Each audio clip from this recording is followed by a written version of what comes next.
This is Voice of Korea. This is Voice of Korea.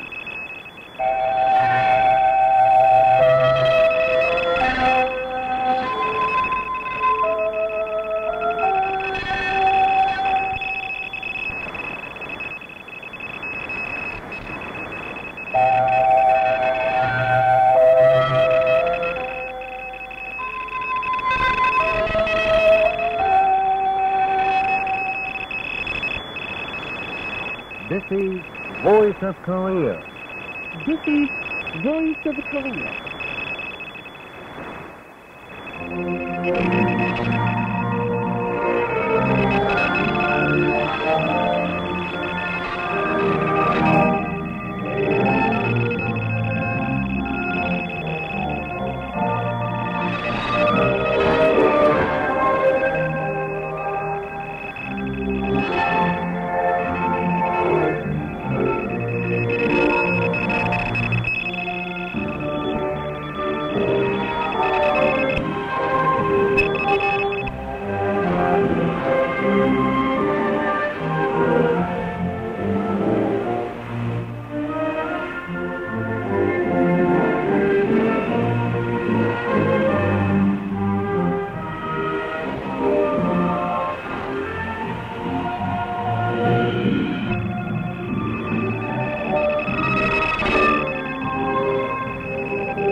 Now, we begin the English language transmission from Pyongyang, the capital of the Democratic People's Republic of Korea.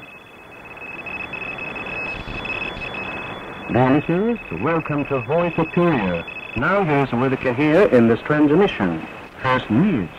Next, we bring the 22nd installment of the condensed biography of Kim Il-sung, and then an account on all the battlefield. After that, an interview. Sunwon Politics is an embodiment of the Church idea, and it will be followed by an account, Hojun and Tongwei program from our regular program, Time-honored History, Resplendent Culture. Lastly, an account, heinous crimes committed by the U.S. imperialists during the Korean War. And between the programs, we'll enjoy a few songs. Dear listeners, now please appreciate the male chorus, Song of General Kim Jong-il.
Now here is the news. The great leader Kim Jong-il, General Secretary of the Workers' Party of Korea, Chairman of the National Defense Commission of the Democratic People's Republic of Korea, and Supreme Commander of the Korean People's Army, appreciated together with officers and men of the People's Army a performance given by the State Academic Moiseev Folk Dance Company of Russia on its local performance tour in the DPRK on June the 25th during its inspection of the farm. Leader Kim Jong-il was greeted at the theater by head of the company, Yelena Sherbakova, and General Director Lev Golobanov. He expressed thanks to the artists of the State Academic Moiseev Folk Dance Company of Russia for their performances in local areas and conversed with the guests. When leader Kim Jong-il appeared in the auditorium, the audience enthusiastically welcomed him with a stormy applause. The performance was appreciated together with him by Vice Marshal of the Korean People's Army Kim Hyun-chun, member of the National Defense Commission of the Democratic People's Republic of Korea and Chief of the General Staff of the Korean People's Army, Kim Il-nam, Secretary of the Central Committee of the Workers' Party of Korea, and General Officers of the Korean People's Army. The artists put on the stage the Russian dances, Samur and Partisans, the Korean dance, Triad dance, and other colorful programs. The performance was applauded by the audience. The great leader Kim Jong-il congratulated the artists on their successful performance. The great leader Kim Jong-il received a gift from the delegation of the Service of Information Industry of the Russian Federation on a visit to the Democratic People's Republic of Korea. Head of the delegation, Councillor Alexei Grigoriev, handed the gift to an official concerned, requesting him to convey to leader Kim Jong-il. A recent issue of the Indian newspaper Indian and World Event carried the full text of the great leader Kim Jong-il's famous work on preserving the Chutek character and national character of the revolution in construction. The newspaper printed a picture of leader Kim Jong-il. A meeting was held recently in Basel, city of Switzerland, the same night at the Damascus University of Syria, and a film show and food exhibition at the Croatia Private Shipping and Trading Company Limited of Singapore, on occasion of the 42nd anniversary of the great leader Kim Jong-il's start of work at the Central Committee of the Workers' Party of Korea, the 6th anniversary of the publication of the June 15th Inter-Korean Joint Declaration, and the month of the anti-U.S. joint struggle from the June 25th to July 27th. Screened at the film show was the DPRK documentary, Boundless Honor and Happiness of the Nation.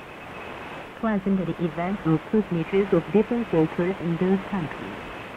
At the event, the speakers noted that His Excellency Kim Jong-il has rendered motor services the strengthening and development of the Workers' Party of Korea with a particular idea created by President Kim Il-sung as a guideline. They highlight first the stringent politics of leader Kim Jong-il and stress that under the guidance of His Excellency Kim Jong-il, who is putting forward the cause of great President Kim Il-sung, the Korean people will surely build a great, prosperous and powerful socialist nation and accomplish the historic cause of national reunification with their strength. The meeting held in Switzerland orders a message to leader Kim Jong-il. A Pyongyang City mass meeting to condemn the U.S. imperialist aggressors was held at Kim Il-sung Square on Sunday, on the occasion of June the 25th, the day of struggle against the U.S. imperialists. The U.S. imperialists provoked an aggressive war against the young DPRK on June the 25th, 1950, 56 years ago, which was a peaceful Sunday. Hundreds of thousands of people participated in the mass meeting. The participants included Premier of the DPRK cabinet, Park Bong-gil, and other cadres of the party and the state, chairpersons of the family parties, officials of the party and government organs, public organizations, ministries and other national institutions, and working people, youth and students in Pyongyang. Also present there were overseas Koreans staying in the socialist homeland. At the meeting, the chairman of the Pyongyang City People's Committee made a speech which was followed by speeches of working people of different sections. The speaker said, the U.S. imperialists started an all-out armed invasion against the Democratic People's Republic of Korea in a bid to suffocate it in its cradle and realize their ambition for world supremacy, and continued. The U.S. imperialists mobilized for the Korean War more than 2 million strong forces consisting of the aggressive army, troops of 15 satellite states, and South Korean army, and over 73 million tons of war supplies, and perpetrated a most brutal, murderous, predatory, and destructive act unprecedented in the world history of wars. Grossly violating the international law, the U.S. imperialists used germ and chemical weapons at random, and even hatched the heinous plot to drop an atomic bomb upon the heads of the Korean people. But they could not subdue the Korean army and people, the speaker said, and continued. Under the wise leadership of the great leader, Kim Il-sung, the Korean army and people gave an irretrievable defeat to the U.S. imperialist aggressors and won victory. Today, the danger of a war is being created in this country owing to the hostile policy of the United States towards the Democratic People's Republic of Korea. Now is the time to totally sum up the anti-U.S. confrontation. If the U.S. imperialists trigger off another war, oblivious of the lesson of the past Korean War, will wipe out all the aggressors to the last man with our invincible war deterrent force and completely remove the source of war from this land, the speakers stressed. A poem of indignation where circular counts was recited at the meeting. The meeting was followed by anti-U.S. demonstrations. Officials for the preservation of revolutionary relics across the country finished their study tour of the revolutionary battle sites and historic sites in the area of Mount Paektu, which was studied on occasion of the semi-centenary of the Great Leader Kim Jong-il's paving of the route for a study tour of the revolutionary battle sites in the area. They left Busan on the 17th and arrived at Fort Chompo. They laid a floral basket and bouquets before the statue of the Great Leader Kim Il-sung by the garden stream and paid homage to him. Looking round the historic battle sites and the Fort Chompo Revolution Museum, they learned about the gift of earthly taxi and prominent money art of President Kim Il-sung.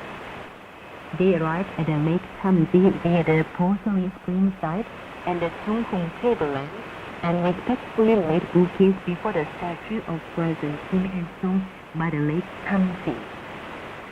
They also looked round the Kinsa Dome and other revolutionary battle sites and historic sites between the 18th and 19th.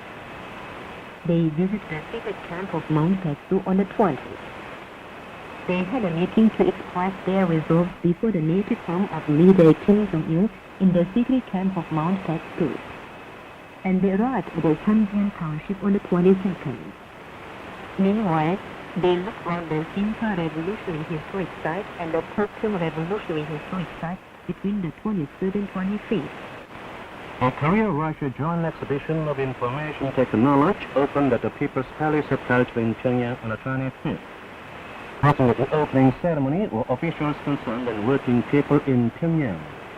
Also present there were the delegation of the Service of Information Industry of the Russian Federation, headed by Councillor Alexei Grigoriev, Alexander Machegora, chargé d'affaires at the interim of the Russian Federation in the Democratic People's Republic of Korea, staff members of the Russian Embassy, foreign diplomatic representatives and embassy staff members, and members of the missions of the international organizations in the DPRK.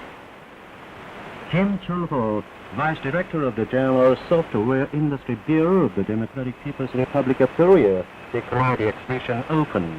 He said, the exhibition held for the first time in the field of information technology between the DPRK and the Russian Federation will serve as a significant occasion in recording a new chapter in the development of the friendly relations between the DPRK and the Russian Federation, growing stronger with each passing day under the deep care of the leaders of the two countries.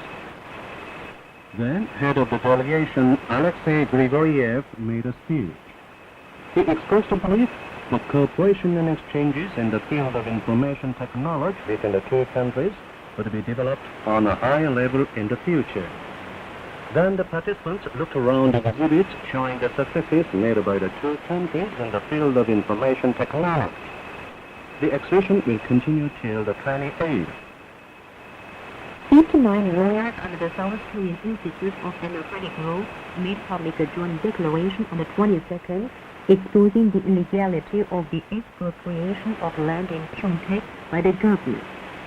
The declaration said, on May the 4th, the government purged military force and police into the area of Taesuri and Poduri of Pangsun Township, Pyeongtaek City, Gyeonggi Province, the destined site for the expansion of the U.S. military base, expropriated land, and committed indiscriminate outrages against the inhabitants in their trouble.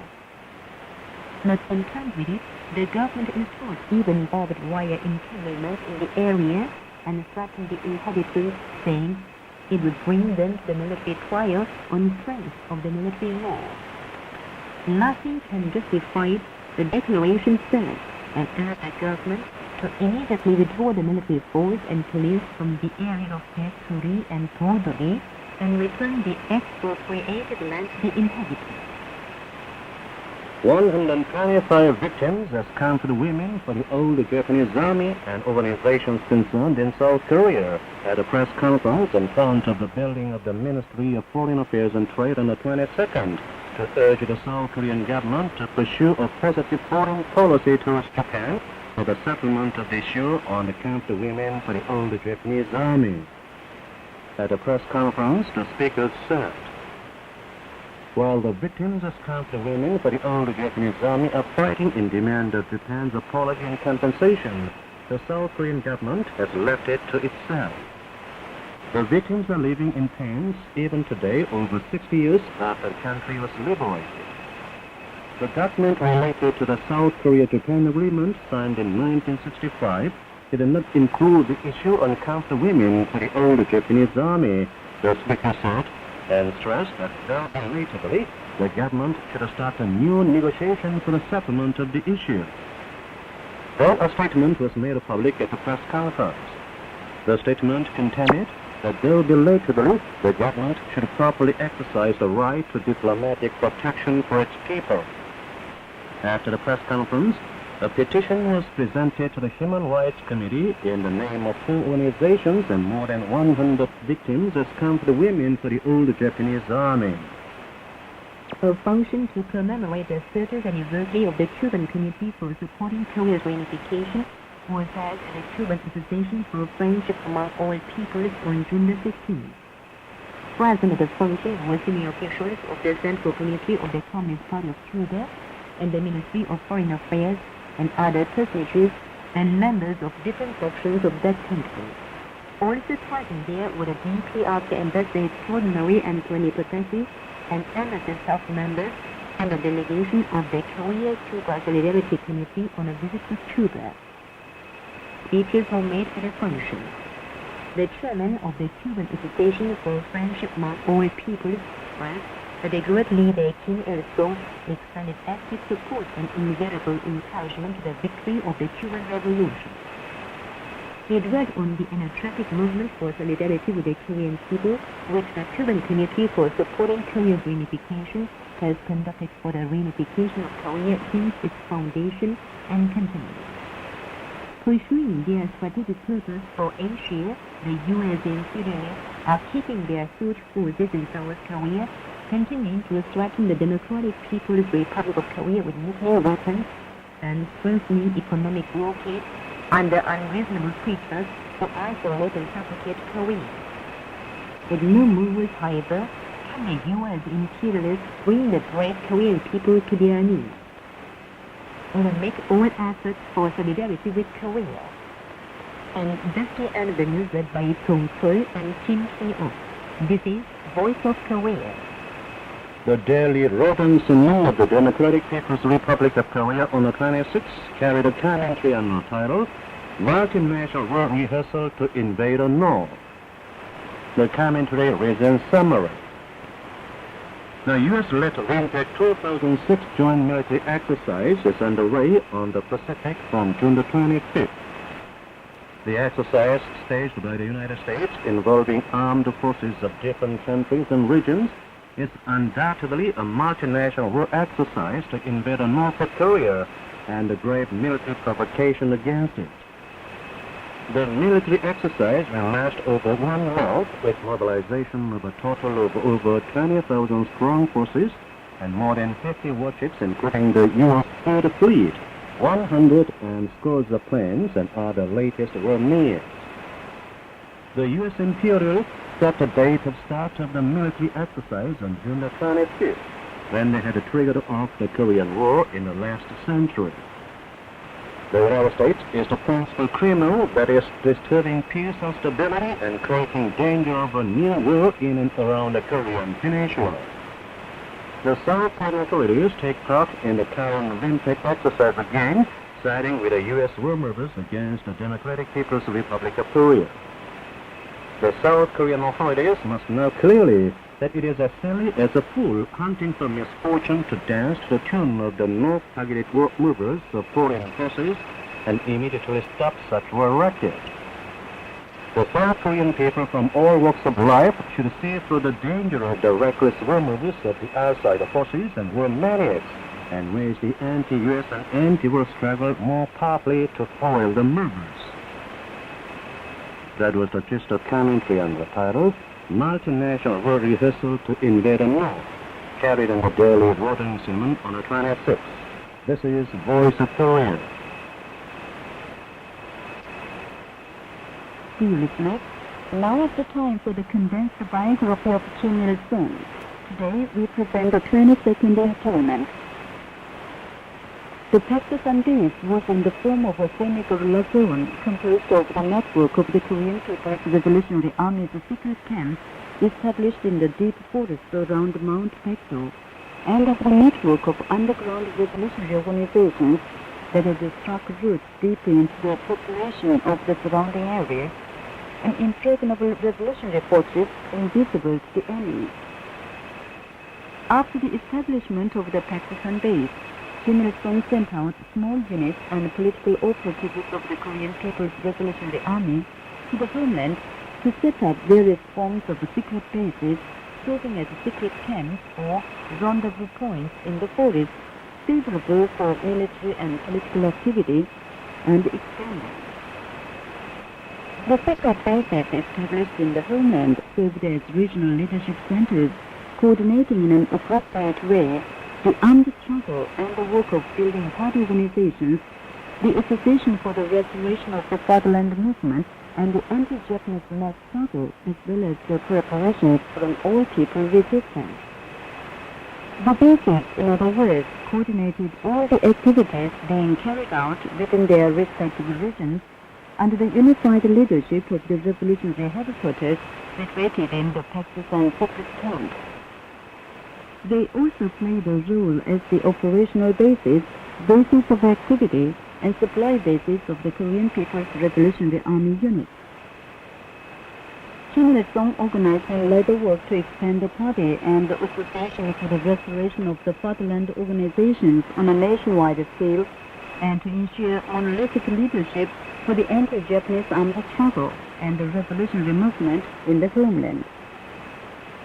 The strategic task to be tackled in effecting an upsurge in the Korean Revolution by relying on the Pakistan base was to establish in the homeland a reliable operational secret base that could serve as a center of unitary leadership to both the armed struggle and political struggle on the one hand, and at the same time expand the network of the party and Association for the Restoration of the Fatherland organizations in the homeland, so that powerful political and military forces were built up and the monolithic leadership of Kim Il-sung ensured over the anti-Japanese armed struggle and the revolutionary movement in the homeland.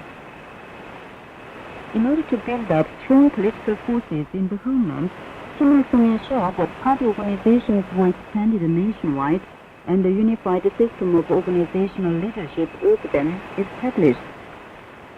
In keeping with the formation of a new main force division of the Korean People's Revolutionary Army, or KPRA, and its reinforcement, He readjusted and improved the party organizations within the KPRA unit, built up the party committee of the KPRA, and established a regular system of organizational leadership for the party organizations at all levels.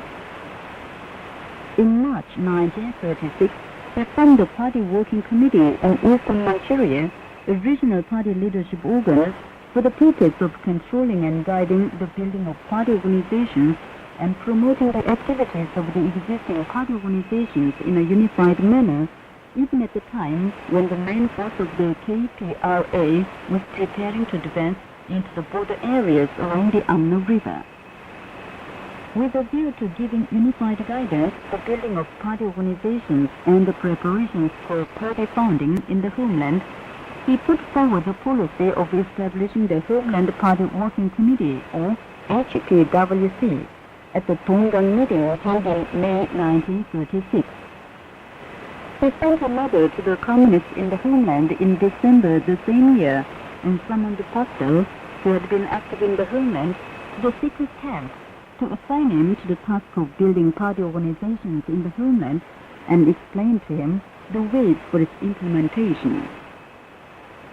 He called a meeting of the Party Committee of the Korean People's Revolutionary Army at the end of December 1936, at which he pointed out the need for and the significance of forming a leadership organ, that is, the Homeland Party Working Committee, capable of taking control of and guiding the building of party organizations in the homeland in a unified way, its mission and duty, as well as the regulations and principles of its activities. The meeting accordingly organized the HPWC. The HPWC was a regional party leadership body entrusted with the responsibility for unified leadership of the revolutionary struggle and the building of party organizations in the homeland under the leadership of the Party Committee of the Korean People's Revolutionary Army. Considering Changbai to be a strategic military stronghold, taking into consideration the need to fix the center of revolutionary activity at the Pakistan secret camp, and turn West Jiandao into another springboard for giving a stronger push to the development of the revolution in the homeland and Manchuria, and strengthen relations with the party organizations in the homeland, Kim Il-sung organized the party committee in Changbai County and its subordinate district party committees and party groups at the Hunshan secret camp in February 1937. This committee was headed by Song Yong-byuk. The party committee in Changbai County, being a backbone party organization that was the first to gain access to and implement the policies and tasks set by Kim Il-sung, played an important role in realizing his leadership over the party organizations in Manchuria and the homeland. In an effort to improve the functions and role of the HPWC and step up guidance for the building of party organizations and the revolutionary movement in the homeland, Kim Il-sung convened the second session of the HPWC at the secret camp on Mount Kum in late May 1937. At the meeting, he delivered an important speech titled on expanding and strengthening the party organizations in the homeland, in which he emphatically referred to the need to admit into party and various revolutionary organizations the active communists dispersed in the homeland, and establish a proper party organizational leadership system in line with the requirements of the then situation when the party organizations were expanding. In the summer and autumn of 1937, Kim Il-sung dispatched to the northern areas of Korea the Northern Korea Political Operative Team with the mission of helping the work of the HPWC. In this period, Kim Seung-sok, the communist revolutionary, carried out her underground political activities in and around the Taochung-li and Sinpa areas. She visited various areas such as Seosan, Jangnim, Usan, Chunhee, Pukchong, Jiwon, Tansan, and Pusan, working energetically to expedite the building of party organizations and at the same time form revolutionary organizations in various parts, rallying the communists and the broad anti-Japanese masses only around Kim Il-sung. As another measure for the building of party organizations in the homeland, in late May 1937, Kim Il-sung organized the Homeland Party Group, headed by Park Dal, and composed of communists trained and tested in the crucible of practical struggle. The Homeland Party Group played a role both as a base party organization and as a parent body in the building of party organizations in the homeland. He turned the areas of Kapsan and Samso into training centers for the building of party organizations in the homeland and fostered excellent organizational workers there. The hardcore workers produced by these training centers were dispatched to other counties and provinces to lay the foundations for the building of party organizations. As a result of the energetic activities of the political workers dispatched by Kim Il-sung and of the HPWC, party organizations were expanded quickly in the wide areas of the homeland. You've been listening to the 22nd installment of the condensed biography of Kim Il-sung. This is Voice of Korea. In an old battlefield.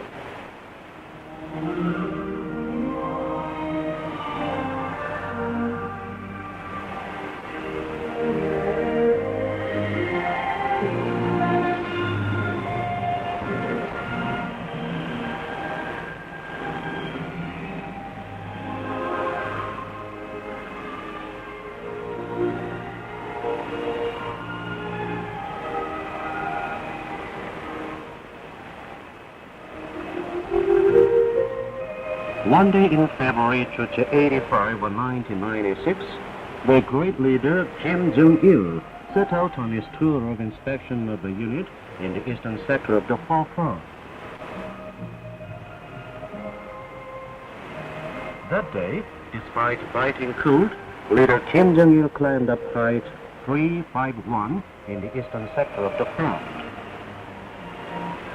Commanding officers of the unit tried to stop him, saying it was dangerous to go up the height, which is only 1,200 meters from the enemy, who was taking aim with recoilless guns all the time.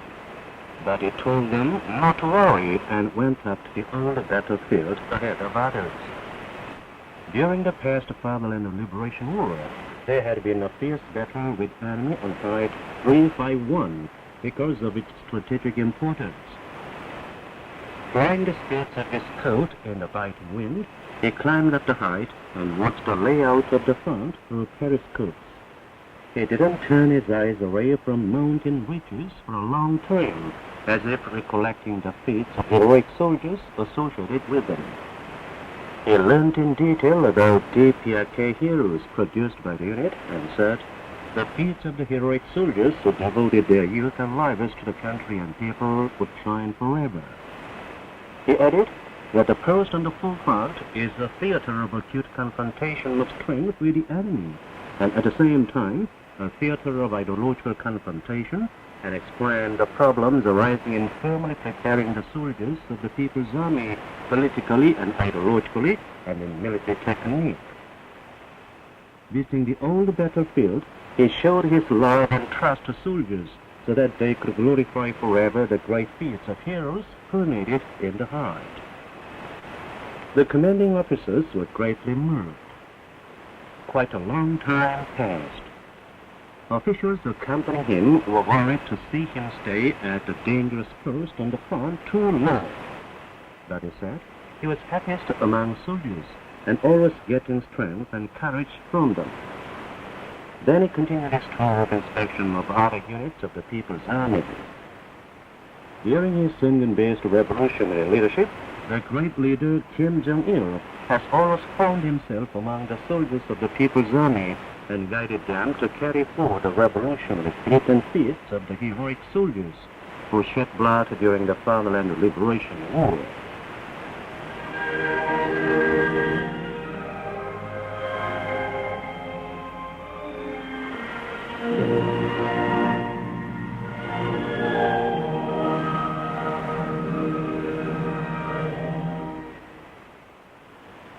That was an account in an old battlefield. This is Voice of Korea.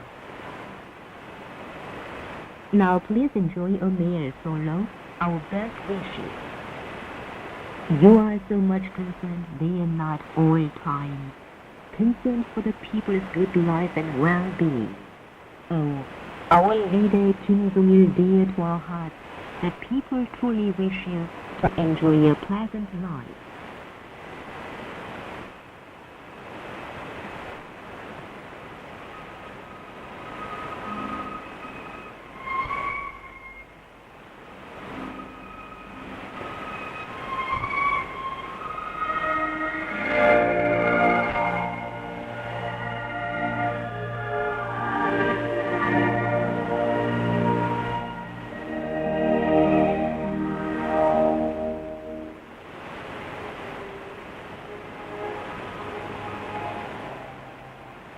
이런 황가 인민의 행복이해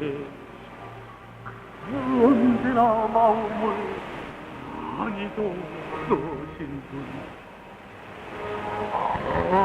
우리의 지뢰하는 김동일 동지 나는 바랍니다 기쁨 속에 계시기를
We now present an interview under the title, Sundan Politics is an Embodiment of the Tutsi Idea.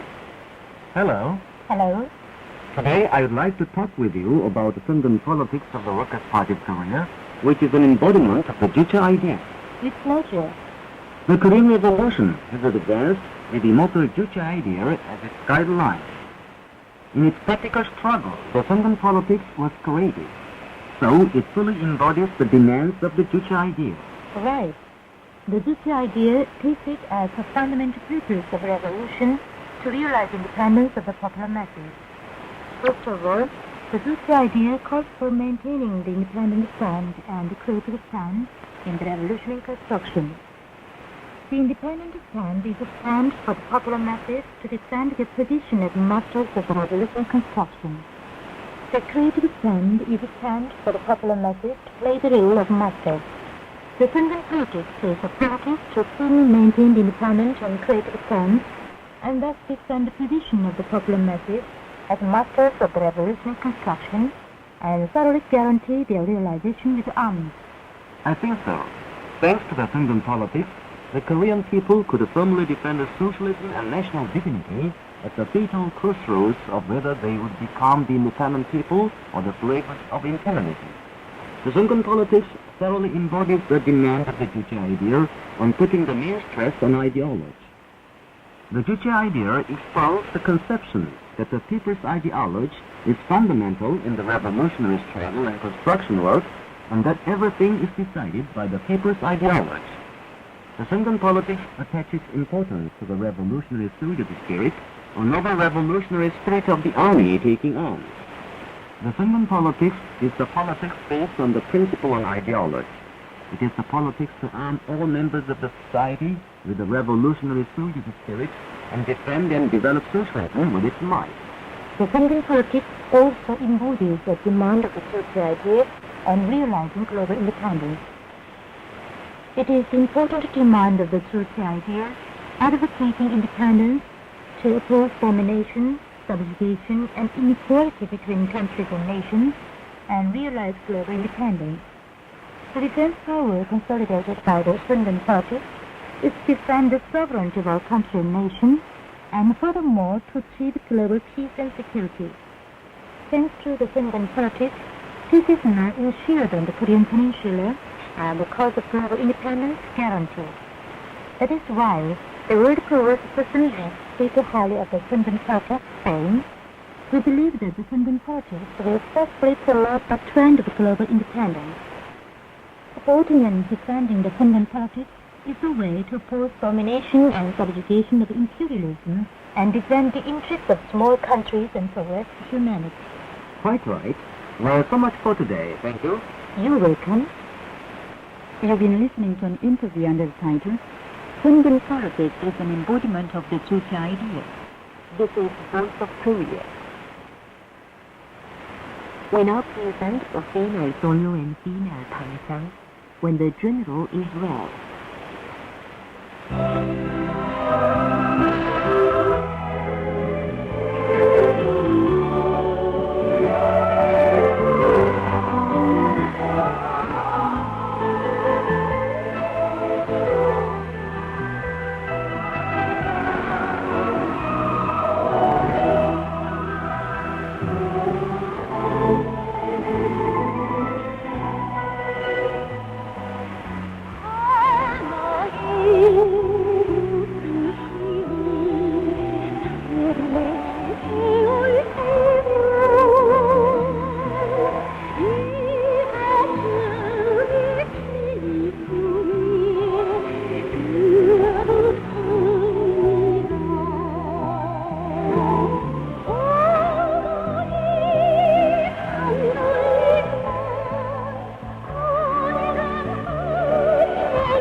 Time-honored history, resplendent culture.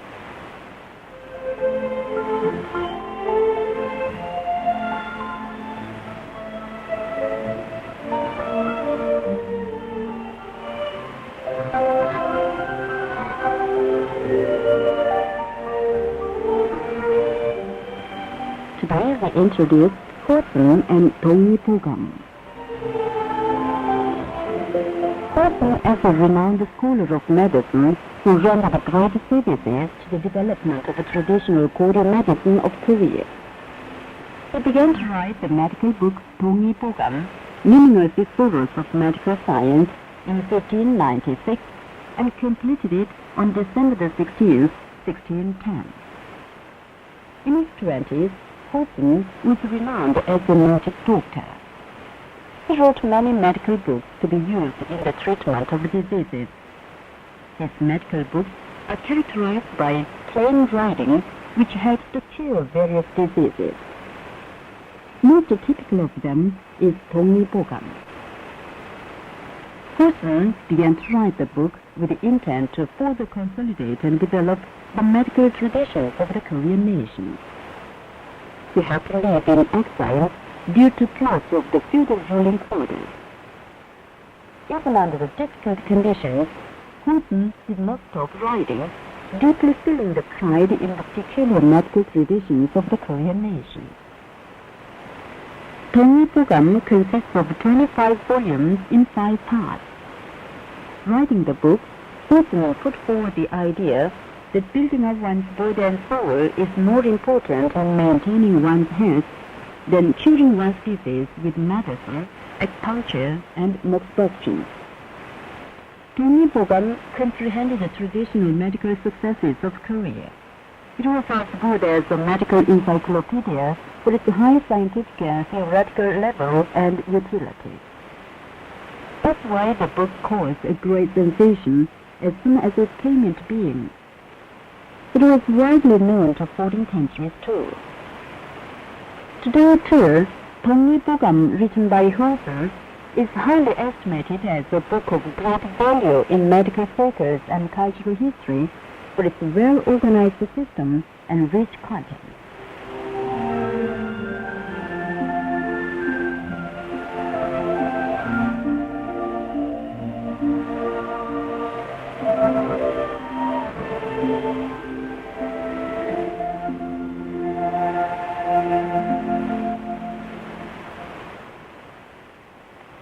So far, we've introduced Hudson and Tony Pogam under the regular program Time-Honored History, Resplendent Culture.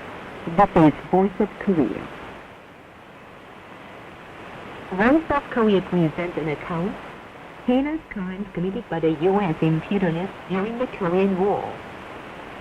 In June 1950, the U.S. imperialists provoked an aggressive war in Korea and killed many peaceful inhabitants in the Democratic People's Republic of Korea. The Hague Convention, Geneva Convention, and other norms of war banned bombing and bombardment upon non-combatants and unmilitary objects such as towns, rural villages, houses, and buildings. Nevertheless, the U.S. imperialist aggressors indiscriminately bombed and bombarded all towns and rural villages in the Democratic People's Republic of Korea. In the whole period of the war, the U.S. imperialists dropped hundreds of thousands of bombs on Pyongyang city alone, over 1,000 times, destroying factories and enterprises, educational, cultural, and public health institutions, and dwelling houses, and ruthlessly killing many inhabitants. During the temporary strategic retreat of the Korean People's Army, the U.S. imperialists committed the most brutal and vicious crimes beyond human imagination in the occupied areas. After freeing Kingston in October 1950, the commander of the U.S. troops declared, "My orders are law, and he who ever violates them shall be shot unconditionally." And he ate soldiers on to barbarous massacres. For more than 50 days of occupation of Kingston, the U.S. imperialists killed over 35,000 inhabitants, including over 10,000 children, old people, and women. During the Korean War, the U.S. imperialists unhesitatingly dropped poison gas and tank bombs and cruelly killed inhabitants. They dropped poison gas bombs on Nampo City in early May 1951 and tear gas and asphyxiant gas bombs in the area of Wonsan and in many areas of Hwanghae province in July and early September, killing and wounding many people. Between January and March 1952, they dropped large quantities of gems of all kinds in over 100 areas on hundreds of occasions in a bid to exterminate the Korean nation. Indeed, the massacres committed by the U.S. imperialists during the past Korean War were inhuman crimes which grossly violated the recognized international law and regulations on war. Today, too, the U.S. imperialists are persisting in funding new war movers in South Korea with intent to satisfy the Democratic People's Republic of Korea with strength, bringing the situation of the Korean peninsula to the brink of war. But they should not miscalculate. The Korean people and officers and men of the People's Army are sharply watching the new war movements of the U.S. imperialists with high vigilance. You've been listening to an account heinous crimes committed by the U.S. imperialists during the Korean War. This is Voice of Korea. Dear listeners, with this, we conclude the English language service of Voice of Korea from the Democratic People's Republic of Korea. Voice of Korea from the Democratic People's Republic of Korea presents its English language service at the following hours and frequencies to Europe between 15 and 16 hours UTC, between 18 and 19 hours UTC, between 21 and 22 hours UTC, and between 13 and 14 hours UTC on 13,760 kHz and 15,245 kHz. To North America between 15 and 16 hours UTC and between 13 and 14 hours UTC on 9,335 kHz and 11,710 kHz. To Northeast Asia between 1 and 2 hours UTC and between 3 and 4 hours UTC on 7,140 kHz, 9,345 kHz and 9,730 kHz. Goodbye, dear listeners. This is Voice of Korea, Pyongyang.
La voix de la Corée.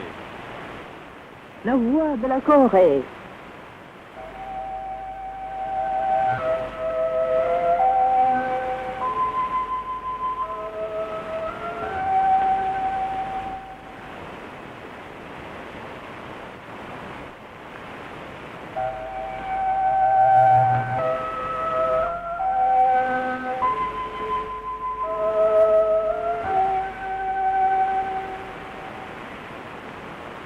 La voix de la Corée.